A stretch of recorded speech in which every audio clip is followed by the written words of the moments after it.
राष्ट्रीय बाल भवन उपाध्यक्ष एवं hitech institute of degree college के चेयरमैन व लोहा व्यापारी के अध्यक्ष आनंद प्रकाश जी से चुनाव दिवस के अवसर पर विशेष वार्ता की गई। आप देख रहे हैं सच का कारवां न्यूज, खास रिपोर्ट पप्पन ठाकुर। आज उत्तर प्रदेश में जो चुनाव का माहौल चल रहा है उसी में हम वार्ता करने जा रहे हैं। हमारे राष्ट्रीय बाल भवन के उपाध्यक्ष आनंद प्रकाश जी हमारे साथ में बैठे हुए हैं, प्लस लोहा व्यापारी मंडल, प्लस साथ में हाईटेक इंस्टीट्यूट जो इंजीनियरिंग डिग्री कॉलेज है उसके चेयरमैन भी हैं। तो आज हम करेंगे चुनाव दिवस जो कार्यक्रम चल रहा है, क्योंकि इसमें क्या होता है, चुनाव दिवस कार्यक्रम में जनता को अधिकार होता है कि वोट वो अपनी कहाँ डाले और किस तरीके से उसका इस्तेमाल करे। उसी विषय पर हम वार्ता करेंगे, बात करने जा रहे हैं। आनंद जी, थोड़ा सा बताइए, आप जैसे कि कार्यक्रम चल रहा है चुनाव दिवस का, उसी कार्यक्रम में आप बात करें। देखिए, ये एक ऐसा उत्सव है जिसमें हर आदमी को बढ़ चढ़ के भाग लेना चाहिए, अपने मताधिकार का प्रयोग करना चाहिए और जिस पार्टी पर वो विश्वास करके चलता है उसको वोट देना चाहिए। जो पार्टी उसे पूरा सहयोग देती है, सुरक्षा देती है, व्यवस्था देती है, उसको उसका अधिकार के प्रयोग के बिना, तो आप ये मान के चलो कि यदि ये नहीं कर रहे हैं तो एक अपोजिशन को, जिसको आप नहीं चाहते, उसका फेवर कर रहे हैं। आपको अपने मताधिकार का प्रयोग बढ़ चढ़ के करना चाहिए और ये उत्तर प्रदेश के लिए तो ख़ास तौर से इसलिए प्रभावशाली है कि तीनों सरकारें आपने देखी हैं, भाजपा, बसपा और सपा।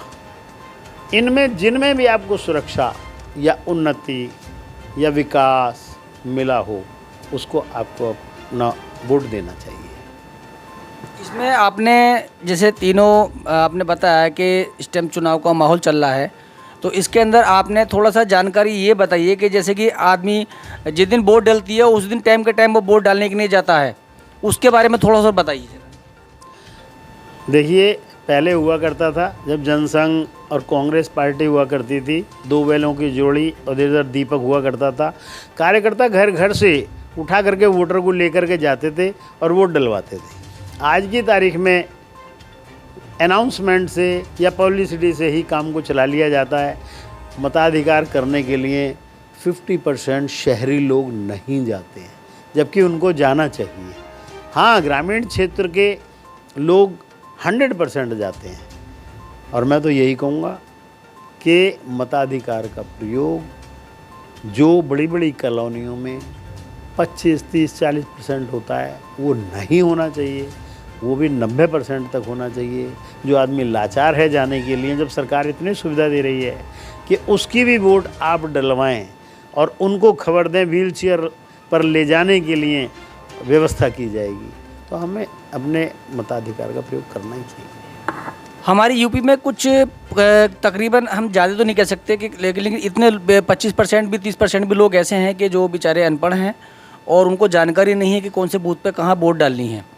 तो उसके लिए जैसे कि सपोज करें, अगर जिस दिन वोट डलती है वो उस दिन निकलते हैं और निकलने के बाद में वो जाते हैं बूथ पर, तो उनको यही पता नहीं पड़ता कि हमारी वोट कहाँ है और हमें कहाँ कौन से वाले नंबर पर डालनी है। तो उसके लिए आप क्या बताना चाहेंगे? देखिए, हर 5 वर्ष में जो भी वोट की व्यवस्था आती है उसमें नए नए सुधार कर दिए जाते हैं। पिछली बार जो परेशानियां रहीं 5 वर्ष पूर्व, वो इस वर्ष वो परेशानियां पूरी करने के प्रयास किए गए हैं। हर कमरा अलग अलग मोहल्ला तक का बनाया जाता है।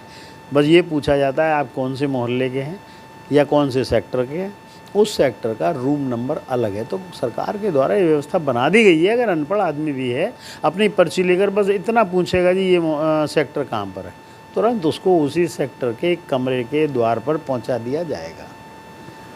आपके मुख्यमंत्री जी योगी आदित्यनाथ जी ने कुछ अभी आए थे गाज़ियाबाद में, उन्होंने थोड़ा सा बताया भी था कि समाजवादी पार्टी ने जो टिकट बांटे हैं वो टिकट, उस बारे में आपका क्या कहना है? देखिए, ये बहुत लंबी कहानी है। आपको ध्यान होगा मुजफ्फरनगर कांड में किस तरीके के किसानों को लाठीचार्ज करके घायल किया गया था, उनकी लेडीज़ के साथ अभद्र व्यवहार किया गया था। और उसके पश्चात भी यदि जाट समुदाय ये सोचता है कि हाँ मुझे सपा पार्टी को वोट देनी है, तो ये उसकी बहुत बड़ी भूल होगी, क्योंकि हो सकता है आने वाले समय में इससे बड़ा भी कांड हो। मैं तो माननीय मुलायम सिंह जी पे ताज्जुब करता हूँ कभी कभी। उन्होंने ये कहा था बलात्कार के केस में फांसी क्यों, अरे छोरा है, गलती हो जाती है तो क्या करें। ये बात इतने बड़े नेता के लिए शोभा नहीं देती है। तो अगर आपको वास्तव में ऐसी व्यवस्था चाहिए जैसी व्यवस्था आज चल रही है, आज व्यापारी बिल्कुल सुरक्षित है, किडनैपिंग बिल्कुल नहीं है, मार धाड़ बहुत कम है। क्यों, पहले बहुत ज़्यादा थी, पहले किसी की एफआईआर नहीं लिखी जाती थी। आज की तारीख में कम से कम एफआईआर आप ऑनलाइन तुरंत लिख तो सकते हैं। और जितने गुंडे माफिया भूमाफियाओं ने ज़मीनें घेर रखी थी, उनके मकान दुकान सारी चीज़ों को तोड़कर सरकार ने हॉस्पिटल सरकारी स्कूल बनाने शुरू कर दिए। क्या ये कम है? और सबसे बड़ी चीज़, योगी और मोदी निस्वार्थ सेवा करने वाले इसलिए हैं, वास्तव में दोनों ही योगी हैं, इनको अपने लिए कुछ नहीं चाहिए। ये तो पब्लिक का पैसा पब्लिक में लगा तो रहे हैं, ये वो वाला काम तो नहीं करा रहे जो साल में एक बार 1000 करोड़ रुपए खर्च करके सैफई में डांसिंग सिस्टम होता था। उससे क्या होता था, 1000 करोड़ रुपए में आप 4 मेडिकल कॉलेज बना सकते हैं, लेकिन वो नहीं बने। 5 साल में 5 बार सैफई में डांसिंग सिस्टम हुए। तो मेरा कहना ये है कि योगी या मोदी की जो सरकार है, भारत की जनता के लिए, चाहे वो हिंदू मुस्लिम सिख ईसाई जो भी हैं, सबके लिए सुखदायी है। चुनावी दिवस के लिए जैसे वोट डालने के लिए जाते हैं, उसके बारे में आप जनता को क्या अपील करना चाहेंगे, क्या बताना चाहेंगे? मैं तो यही कहूँगा कि अपने कीमती वोट को अवश्य डालें, सुस्ती बिल्कुल ना लें, और मताधिकार के लिए उस दिन लाइन में लगने के बजाय जो स्लिप लेने के लिए लाइन में लगे रहते हैं, वो पहले ही कार्यकर्ता सबके घरों पर बांटने के लिए भी आते हैं, या तो उसमें से छांट के रखें या पहले से ही जा कर के ले लें, क्योंकि आजकल लाइन नहीं होंगी। और अपने स्लिप ले कर के उस दिन रूम नंबर तक पड़े होते हैं, उस रूम नंबर में जा कर के अपने मताधिकार का प्रयोग करें। क्योंकि अगर आप नहीं डालेंगे तो आपकी एक वोट से 2 वोट का फ़र्क पड़ेगा, क्योंकि एक तो वो जो आपने अपने कैंडिडेट को डाली और एक नहीं डाली तो उसकी एक बढ़ गई। तो इसलिए आपको हर हालत में अपने मताधिकार का प्रयोग करना चाहिए, अपने नेता का चयन करना चाहिए। जो भी आपको दिख रहा हो कि हाँ ये हमारे लिए नेता बिल्कुल कार्यकुशल रहेगा, उसको आप वोट दें। यही ये हमारे सर ने जो जानकारी दी है, ये बहुत महत्वपूर्ण जानकारी है, क्योंकि हम अपनी वोट का सही तरीके से इस्तेमाल नहीं कर पाते हैं और हम उसी दिन निकलते हैं घर से जिस दिन वोट का टाइम होता है। वो टाइम हमारा सिर्फ 5 बजे तक होता है डालने का। भीड़ की वजह से कुछ लोग वापसी भी आ जाते हैं, कुछ लोगों को अपना बूथ नहीं मिल पाता है, कुछ लोग कहते हैं कि भाई हमारी वोटें गायब कर दी गई हैं।